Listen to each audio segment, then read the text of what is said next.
Girl, you have got to try this Laneige lip mask. Trust me, my lips needed that love. Love these vanilla vibes from Kiely. That top note is just so smooth.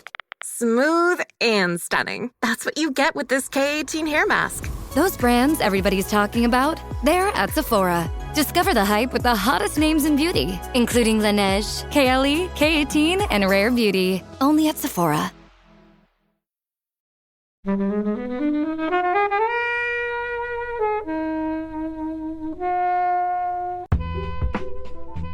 Like, I hadn't heard of this film before, and I have to thank you, Ben, for alerting me to it. I think you're doing great work in bringing people to this kind of cinema. I just really enjoyed being in the company of these three unique characters. It's just amazing. You can tell from like my voice, I get so excited about this. He is a genius, or was. It's testament to how much of an effect Tokyo Godfathers had on me that I went and I watched Paprika straight away. The thing that I love about this the most, really, is just how expertly crafted it is. Like, I don't think there's a wasted moment in there. I've seen it countless times now, and it just gets better every single time.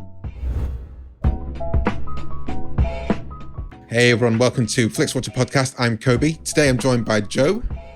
Hello. Ben. Yo. Helen. Hello. And we're talking about Tokyo Godfathers. Thank you as always to the mighty people for the mighty, mighty tunes. And thanks to Ben from Rockwood Audio for his awesome editing skills. Please do remember to write a review and rate us on Apple Podcasts and anywhere you can do where you listen to the podcast, because it really does help us. And you can join in the conversation with us on Twitter At FlixWatcherPod and on Instagram at Flixwatcher. Hello film fans, welcome to Flixwatcher podcast. Joining us remotely today we have Ben and Joe. If you could please say hello and tell our listeners a little bit more about who you are and what you do, please. Hi, I'm Ben. I'm from the Third Window Films podcast. And basically we talk about the film distribution label Third Window Films. It's not who you work for, Ben? It's not, no. Oh, I got that wrong. I guess he's getting free labour from me, really, for marketing. But no, it's kind of interesting, actually, how it all came about. When lockdown first started, I started going back through, East Asian back catalogues, just trying to find some directors that maybe I hadn't seen much from. And I found this guy, Toshiaki Toyoda, who is a bit of a kind of a punk rock auteur out of Japan, and I bought one of his box sets that just happened to be Third Window and started tweeting about it as I was watching them.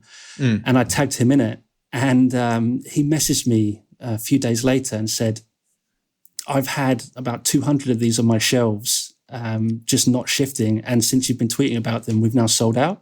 Oh, really? Wow. Yeah, and he was like, just wanted to say thank you and glad to see you're so passionate about it. And we just kind of started talking from there. And it got to the point where I said, have you ever thought of a podcast? And he was like, I'd love to do one, but I just got none of the know-how. And I was like, I could probably help you out with that. Yeah. Twitter for the power of good is an unknown thing. So this is a wonderful story. And honestly, he is such a nice bloke. And I don't know if you've heard the show, but he's just like a really nice, giving guy. And he loves his fans. So yeah, the fact that I get to chat to him about his films, he releases about 1 or 2 films a month. So we just do 1 episode a month, we talk about that film and anything else revolving around that. For example, the last one we did was called Micro Budget Hits, because he released a tiny budgeted film called Beyond the Infinite 2 Minutes. And then we talked about like One Cut of the Dead and a few other things that he's done, So yeah, it's been really fun. And former Sudden Double Deep. Should say as well. Yes, yeah, yeah. We've had the other guys in here a couple of times, I think. Well, Kobe, that's actually where we first met, wasn't it? You came to our kind of birthday party, indeed, about 3 years ago or something like that. Exactly. That was good. That was a good afternoon. And we've got on the other side, we've got Joe. Hello, Joe. Hello, hi everyone. My name is Joe. I'm a former host of the Scheitgeist podcast, which is where I met these lovely people, Kobe and Helen. I say I'm booing to the former because. Obviously, it'd still be fun if you guys still existed. Yeah, it's just it's hard to do, as you know, it's hard to fit into a schedule, so it's difficult to keep up. But I'm here mainly to big up the Wire Stripped, which is primarily where my output is, and Kobe can tell you everything there is to know about it. It's been really good for me to delve into the Wire in ways that I haven't before, and maybe to read up on some of it and find some avenues that are less explored or that haven't been spoken about before. So that's great. That's lovely. I didn't pay you to say that. Well, thanks a lot, guys. Well, we're here talking about Tokyo Godfathers. This is your choice, Ben. Can you tell us, first of all, I can sense why you chose it. I think you're a big fan of East Asian cinema. Tell us why you chose it, and then I'll get the timer ready for a synopsis of 60 seconds or less. Yeah, sure. I mean, yeah, you're right. I mean, I am obsessed with East Asian cinema in general, but I kind of grew up on anime, stuff like Akira and Ghost in the Shell and some of the series like Cowboy Bebop and stuff like that, and the Ghibli stuff as well, of course.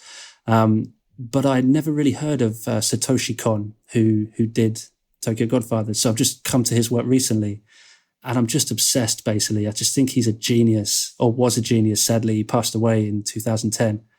But yeah, he started off doing manga in the 80s, and then he was a background artist in the 90s. And then he did his first film in 97, I think it was, which was called Perfect Blue, which is this masterpiece of like surreal, dark cinema. And yeah, he did Millennium Actress, which is like a fake documentary biopic as well. And then Tokyo Godfathers came next. And yeah, just you can't go wrong with his work, really. And what's the synopsis of Tokyo Godfathers, starting now? Okay, so on Christmas Eve in Japan, there's 3 homeless people living on the streets of Tokyo. One is a middle-aged alcoholic named Jin. The other is a transgender woman named Hana. And there's a kind of teenage runaway girl named Miyuki. And they discover a newborn baby in the trash, and a madcap adventure goes forth from that. Awesome.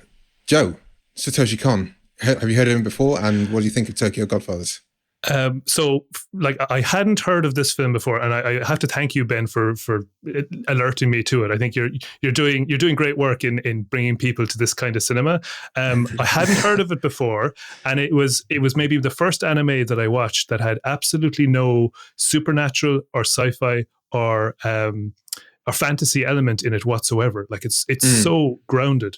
And I suppose it's testament to how much of an effect Tokyo Godfathers had on me that I went and I watched Paprika straight away. So I think... Hold on, is that available on Netflix? It's not. So forget I said that. It's not on Netflix. I said that. No, just because a lot of people talk about Paprika because a lot of people compare it to Inception. Yeah.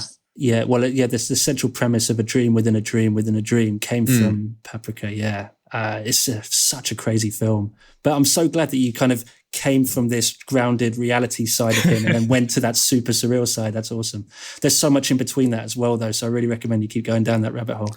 I mean, there's full of a lot of coincidences and nice tie-up points, which wouldn't normally happen in, I guess, real life, but that's obviously the story that we're following of these guys. Helen, what do you think of Tokyo Godfathers? I'd never heard of this before, so this was a big introduction for me. I had heard of Paprika, but not made any connection until just now. And I don't really know what I was expecting, but I wasn't expecting this, which isn't a bad thing. I should add that sometimes I say things and they come out and I hated it, but I really enjoyed it. And I just really enjoyed being in the company of these 3 unique characters. And there's kind of like a lot of strange and wonderful things that happen, but then there's also kind of a lot of realism happening as well. And sort of the Japanese and how they treat their homeless kind of really comes through in that. So there's kind of a lot going on, including like a kind of like mad soundtrack as well that I really enjoyed. So thanks for bringing this Christmas film, I should say, probably more of an alternative Christmas film, but it is obviously very festive and set around the Christmas period. Yeah, I mean, it's super. It is super grounded. Obviously, there are coincidences which just kind of make it. I think because it is a Christmas film, you have to have some of those. I don't want to say contrivances, but those points which wouldn't normally happen, like Miyuki meeting her dad right at the end and stuff like that, which are just it pains me for you to spoil it like that. For people that might, I know, but we spoil from this, Well, no, the thing that I love about this the most, really, I mean, apart from the social commentary, like you've all mentioned, is just how expertly crafted it is. I don't think there's a wasted moment in there, and I've seen it countless times now. I mean, like I said, I've only been watching it about 2 or 3 years, and I must have seen it at least 5 or 6 times, and it just gets better every single time.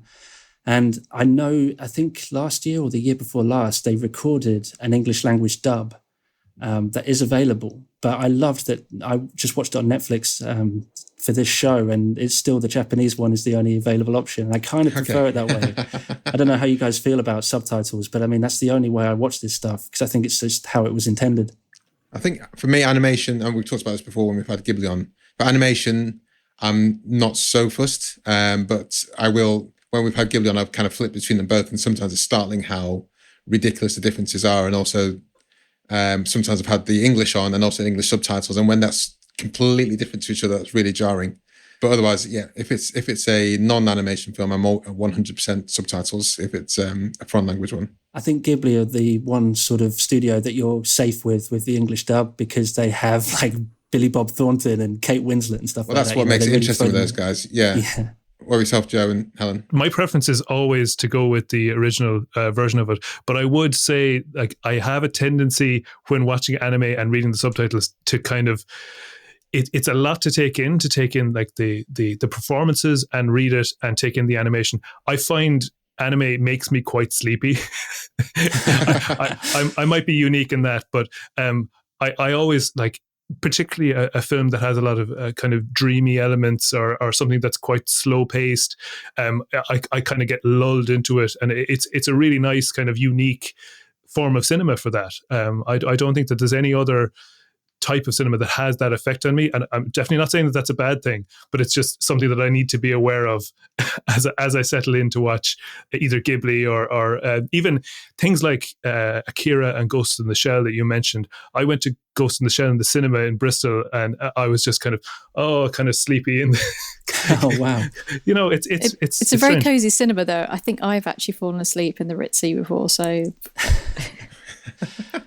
But what I mean, the animation here is super expressive. I'd like to touch on the backgrounds, but the animation of the style of these main 3 characters is super expressive, and they're not doing obviously the Warner Brothers eyes popping out of the head, but they are like literally big eyes, and suddenly it's like reduced into themselves. But one thing I took away from this one is, and this is, I haven't seen Akira or Ghost in the Shell, but one of the things reading about those is everyone's astonished at how well they can portray the background, because everything's so dark. And in this one, the background is so dark, but it's so detailed. And sometimes I was like, are they on top of a photo in those cases? And when you said, Ben, about Satoshi Kon as a background artist, is that where he puts a lot of his detail and a lot of what his effort into? Yeah, 100%. He was a very kind of succinct auteur, and I know that sounds a bit wanky probably, but I know he puts everything into all aspects of his films, and that's why he only ever made 5, and sadly that's all we're ever going to get. But yeah, his backgrounds are phenomenal. His character work's just insane, and like you said, I mean, if you watch a bit more of his work, you'll start to see through lines in how they interact with each other, because they're very volatile often. Like, you think you know where you're at with them, and then all of a sudden they'll just completely surprise you. But this is without question his most grounded work. If you wanted to kind of tiptoe into the more surreal stuff, I'd say go to Millennium Actress next, because it starts off as a kind of faux documentary biopic, and it slowly gets more and more surreal as you go in, and before the end, and you're like flying through the air, and you just kind of feel, what just happened? Why am I here? But yeah, it's just amazing. You can tell from like my voice, I get so excited about this. He is a genius, or was. What do you make about the main kind of storyline? It's always disheartening, heartbreaking to have that abandoned child, but the way those guys bandied around to try and find the parents and find the mother, and then the mother wasn't the mother. It's almost super melodramatical, but also kind of loved it. That's what really drew me in, as well as the background, as well as the animation, as well as the whole story and plot line. Well, there's 2 parts of it that get me. I mean, the first part is you look at these characters and you go, right, there's someone who supposedly, from his perspective, says that he lost his wife and child and lost his job and ended up on the streets. There's someone else who was taken in by like a den mother sort of thing in a kind of karaoke bar, and then, you know, lashed out violently and got extradited and thrown out on the streets. And the little girl that was, you know, abused at home and had to go. And then later on in the story, you hear that they're all basically telling a fable. They've twisted their own realities into thinking this is how this has happened to them. But it's just not the case. I'm not saying that's entirely sensitive to the homeless community. You know, I'm sure there are some horrible stories why people are on it. My partner actually works as a homelessness prevention officer for the Cambridge City Council. So she deals with all this stuff every single day. And I really wanted her to watch it with me. And she just thought it was brilliant. She loved it. She said, you know, these characters, whilst they're not exactly the sort of people that she meets every day, she goes, they are really funny or really clever, or they have amazing stories, you know. And if you just sit there and actually take the time to listen to them, you can really experience these lives. And yeah, I think he really captured that. And like you said, he makes it fun and he makes it kind of memorable. Yeah. So yeah, I just think it's brilliant. I really liked how he would constantly wrong foot the viewer and set them up thinking, oh yeah, I think I know where this is going. Like they introduce a mafia Godfather storyline. You're like, oh, this is the rest of it? No, not that. Or there's the old man, and he's obviously sadly expiring. He's passing away, and the visual language of the windmills shutting down slowly, and he closes his eyes. And as a viewer, you're like, I know exactly what's going on here. And then they start back up and he wakes up, and he's toying with the audience constantly. And so there's really good moments of humor that are brought to it, and like extremely skilled in his editing. I think the match cuts between scenes and some of the scene transitions are really inventive, and then obviously taken to the next level in some of his subsequent films. But just really, really impressed with the whole presentation, and with I was surprised in an animated film for there to be such a real sense of geography and a real sense of, you know, where these people spend their time, and they obviously know the streets better than most, and they you know, can navigate around and find ways that others can't. And it's just, well, it's even when they went to when they went to graveyard, and she just pointed out, oh, graveyard. I was like, so, and then you see them, well, grave robbing, but obviously that's respectable grave robbing. And then they find the nappies and things like that. Another like happy coincidence. They're very resourceful, aren't they? I'm glad you picked up on the humour, because there's a lot of quite funny bits, like the milkmaid with her big breasts, kind of like a different kind of nudity, and the police sketch of the baby as well made me laugh. Yeah, absolutely. What did you guys think of? This is probably the only instance I can think of an LGBT or of a trans woman in animation. I haven't seen enough of these films, but I thought the depiction was well outlined for not Uncle Jin. What was the character's name? What did they call her? Hannah. But I called it Uncle something as well. I can't remember. But yeah, what do you think of the trans aspects of the film? Absolutely. I mean, I don't know. So trans representation is still a bit dodgy in Japan. I don't think this is 2003, right? So exactly. What I was going to say. I think it was ahead of its time in that respect. I mean, there's still a lot of on Sudden Double Dip, we used to call them the F-bombs, you know, things like that make it a bit uncomfortable. But I also think it's a really rounded representation of this character, and you know, it doesn't even go into you know, who they were born as. It's just who they are now, because it's not really necessary to the story. You know, Hannah was a woman when she became homeless, and so, you know, we don't need to see beyond that. You're right, though. I haven't really seen much LGBTQ plus, you know, in anime. So yeah, it's an interesting thing. I think it's interesting that, like, as you say, there are so many ways you could misrepresent someone in that scenario, but everybody is treated with agency and with kind of sympathy, and everyone is a character in their own right. There's no one who's you know, a caricature, bar maybe the mob bosses, but there's like everybody has their own distinct characteristics, and everybody has their own arc. And I was really pleased by that, because you have a father-daughter reuniting two different ways, and you have an orphan who's looking for purpose and looking to be a mother, which is like, and ultimately saves the day. So it's perfect in its kind of telling the same story multiple different ways with different characters. I completely agree. And like the kind of peripheral issues that it keeps picking up on, like you said, like there's a really brutal kind of suicide thread towards like the start of the third act, which just like, I know we've seen it, you know, in kind of like It's a Wonderful Life, you know, he's on the bridge and stuff, but this really takes it to next level where she's basically trying to take the baby and jump off a bridge. And if you think about the reality of that and how stark and horrible and bleak it is, it's kind of a miracle that you come out of this film heartwarmed at the end. But well, it is a Christmas film. It's just you stole my joke. But yeah, exactly. Yeah, no, absolutely. And moving on from that, I mean, the fact that it's a Christmas film, not just in anime, but in Japanese cinema in general, there's really not that many Christmas films at all. I mean, that setup at the start was like, threw me for a loop.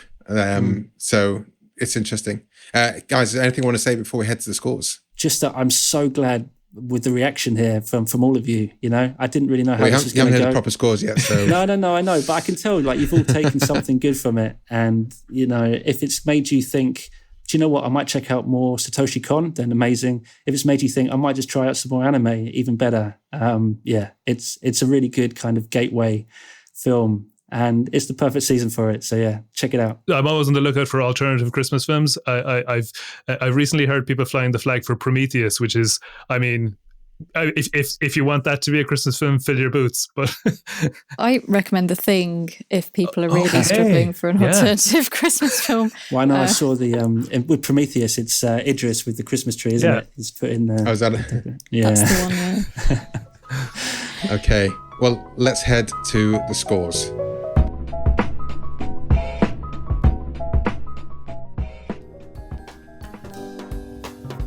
I'm Helen O'Hara, film journalist, author, and host of Women vs. Hollywood, a new podcast from the Stripped Media family. We're exploring the fall and rise of women in Hollywood, from the silent era to the present day and into the future. Each episode, I'm joined by 3 or more special guests to discuss the challenges that women face in the film industry and look at what we can do to change the picture. We've got actors, directors, producers, writers, academics, film experts, you name it, they're all here to explain what's going on in Hollywood. Search for Women vs. Hollywood now, wherever you're listening to this, and come join us. Welcome to the Flixwatcher scores. The scores are out of 5. You may have decimal places if you wish. And let's start with you, please, Ben, with your recommendability. I mean, I'm so sorry. I think it's going to be quite hyperbolic with all of these, but for me, this is a 5 out of 5 recommendability. As long as you can read subtitles, I don't think any reason why you shouldn't be checking this film out. Joe? For me, I went back and forth on it. As you say, you know, Japanese cinema, anime isn't for everyone, but I think this film is. So that's why I'd give it easily a 4 out of 5. I think that, you know, you could show this to quite a wide audience, and I think it would be well received. Helen? Yeah, I really enjoyed watching this, and it is nice to have some alternative Christmas films that don't just carry on with the same kind of genres and tropes. And I think there was a line in it that really resonated with me, which probably says a lot about our state of mind in 2021, is all anyone can do is their best. And I think that's a great message to have anytime, especially during the holidays. As I think we've definitely mentioned a couple of times before on the podcast, we have a friend called Will. We love him dearly, but he is not an animated film fan. And I think for some people, it might be a little bit more of a hard sell. That said, I did really enjoy it, so I'm going to give it a 4.5. Wow. I'm happy with that. I love how some people do take they really put out if the choices are I know, not Helen's a tough cookie to crack. I listened to the show and I'm really happy with that.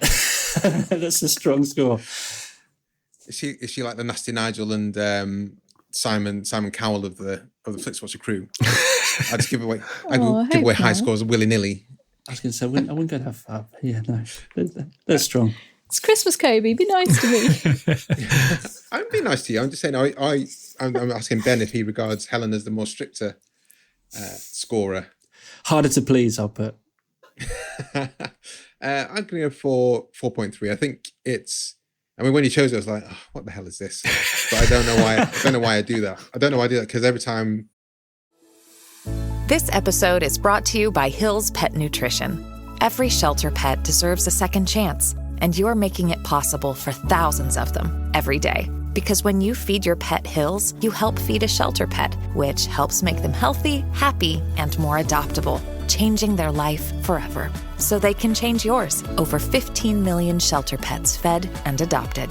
Science did that. Visit hillspet.com/podcast to learn more. Sergeant and Mr. Smith, you're gonna love this house. Bunk beds in a closet? There's no field manual for finding the right home. But when you do, USAA Homeowners Insurance can help protect it the right way. Restrictions apply. Put on a Ghibli or something, I'm like, well, this is marvelous. But I'm just reflecting in the fact that I think people will say, what is this? And then not give it a moment's notice or even press play on it. So yeah, 4.3. Repeat viewing score. Ben, you've already seen it like 4 times, 5 times. I was going to say, can I just say, like, on that point, like, that is half the problem, I think, with the world right now, is they get really close-minded with what they're going to watch all the time. You're like, just open your mind a little bit, try something different. You might really love it. Anyway, sorry. Too much choice out there. It's really hard when you're faced with that many films to take a chance on something, because next time you're sitting there going, should I watch Christmas with the Coopers or Christmas with the Cranks or Last Christmas, or should I watch Tokyo Godfathers? Then maybe just give this one a spin. I think it's the fault of algorithms as well, that people are getting more and more of the same, whereas there should be an anti-algorithm that gives us different things that brings in like different experiences. And Netflix wrote that says the opposite. Yeah. The opposite of what we'd recommend. Yeah, we challenge you to like this. What I keep on thinking we should do is, how Netflix gives you a predicted match percentage. We should try and bring that into the podcast and see how closely Netflix assumed you would like. Some of them are wild off for me. I think that's probably the fault of this podcast. Repeat viewing score, Ben. Yes. Okay. So yeah, I mean, like I said, I've watched it twice a year since I discovered it. But I mean, I'd say, once a year at Christmas. Whack this out once a year at Christmas. So what's that? 4.5. Sure, Joe. I'm slightly less likely to watch it again. I'd say, I mean, maybe once a year max. I'd say I could go 2 years without seeing it because, it might be too repetitious, but I'd give it a solid 3. I'm definitely going to watch this again. It might just, as you say, there's a lot of films out there. So next Christmas, hopefully I'll watch some other ingenious anime that I've never heard of. How about that? Helen. I'm also going to join Joe with a 3. I think I'm not sure I'm going to watch it every year at Christmas, but if I happen to be with someone around the Christmas period and they're like, hey, we need a film to watch, and they haven't seen this, I would definitely recommend that we watch that together. I'm going to give it 2.5. I don't think I'll be watching it that much, but what I do want to do more is check out more Satoshi Kon. I should, it's one of the hang my head in shames and not seeing Ghost in the Shell and Akira, and also just watch all the Ghibli films because they're there on Netflix. So I'll probably do all those first before coming back to this, and that might take me a while because, again, there's every film in the world to see. Small screen score, Ben. I mean, I've never seen this on the big screen, and if I ever got the opportunity, I would absolutely chomp at the bit for it. So yeah, I don't really know. I would love to see it on the big screen, but I've only seen it on the small screen, so I don't know what you'd give that. I just want to keep the score up, so I'll give it a 4. Sure. Ben. Sorry, Joe. I'd give it a 5. I don't think it suffered really all that much from being on the small screen. I think like most people over lockdown have perfected their setup so that it's a small screen it's still probably over 40 inches at this point. No, Joe, the amount of times I walked into someone's house and got the remote control off them and set the contrast, change things around. You're that guy. Yeah. You're Jerry from Rick and Morty. The contrast setting is always too high. No, I'm the same. I'm with you on that. I didn't throw you under the bus. I'm jumping both of us under the bus.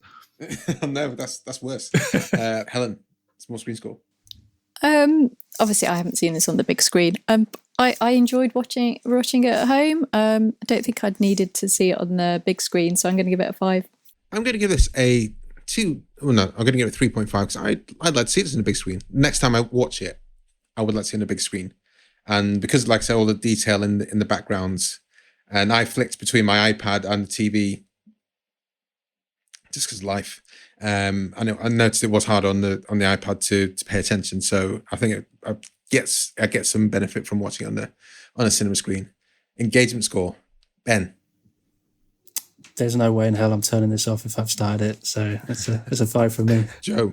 I suppose because of my issues, I can't say that I watched it in one sitting. It's my drowsy issues. Yeah. So like, I'm imagining watching this at a Christmas that I'm full of, too much food and just over full and sleepy. So it can't be a 5.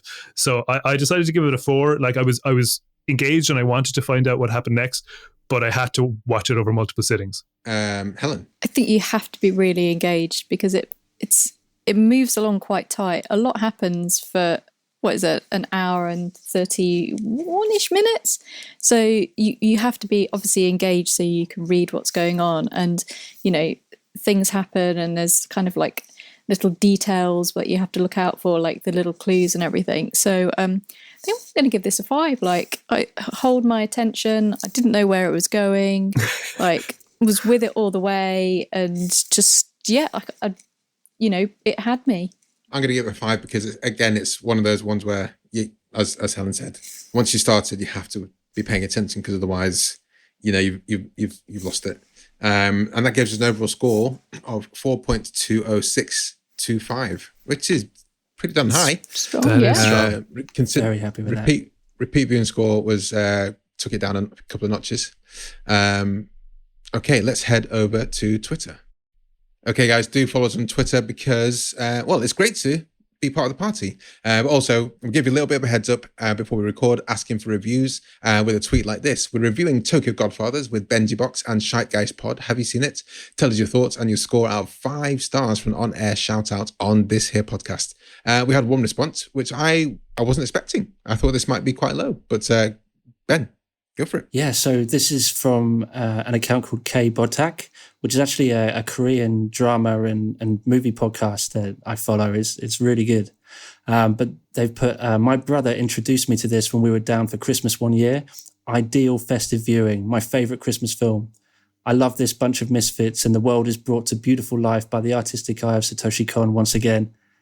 And then they also share an analysis by Accented Cinema, which I haven't actually checked out yet, but I should do. But yeah, another fan. I pushed them for the score out of 5, and they said, they gave it 5 on Letterboxd, so it's 5 for them. Ben and Joe, can you tell us where we can find you online, and we'll just say goodbye to all the listeners. Yeah, absolutely. Well, so you can find me on Twitter and Letterboxd as @BenjiBox. That's Benji with a Y. And yeah, you can listen to us once a month on the Third Window Films podcast. I think Adam's Twitter is @ThirdWindow. And yeah, if you're into East Asian cinema in any way, shape or form, we basically cover the length and breadth of it. So you have some fun. And you could find me @SheitgeistPod on Twitter. Unfortunately, the podcast is defunct, but you can go back and listen to whatever was current in 2018 when we last podcasted. If you like the sound of my voice or Kobe's, then I would send you over to The Wire Stripped because it's an excellent podcast and the guys always put out a really solid show. So big up The Wire Stripped. That's @The Wire Stripped, presumably. Yeah, no one else has got that name. Thank you very much, guys. It's been a pleasure to talk Tokyo Godfathers. Thanks so much for coming on. Thank you. Thank you. Bye. Bye now. Bye. Enjoyed this episode of Flixwatcher podcast? Why not leave us a 5-star review on iTunes? You can also follow us @FlixWatcherPod on Twitter, and we're @FlixWatcher on Instagram. Thanks as always to the mighty people for their mighty tunes, and Ben from Rockwood Audio for his awesome editing skills. If you're looking to get your podcast edited as sweet as this, get in touch with Ben, and that's Rockwood, ROKK Wood Audio. Tell them Flixwatcher sent you.